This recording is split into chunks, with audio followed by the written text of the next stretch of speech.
Doğma vətən üçün candan keçərək qəlblərdə yaşayır hər an şəhidlər.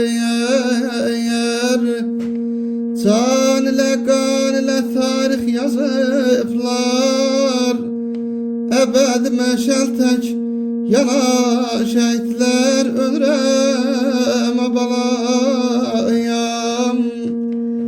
zülmə əsarətə boyun əyməyib, düşmənə döyüşdə aman verməyib, qisasını almadan özü ölməyib babalam.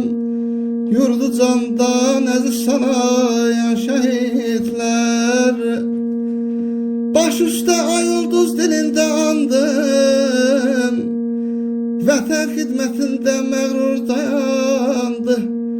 Qanlı döyüşlərdə zəfər qazandı,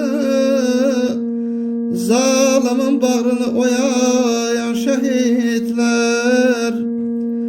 Nərəsi titrədi yurtda, nərəsi titrədi yurtda dağdaşı. Anacan oğlun üçün töşmə göz yaşı.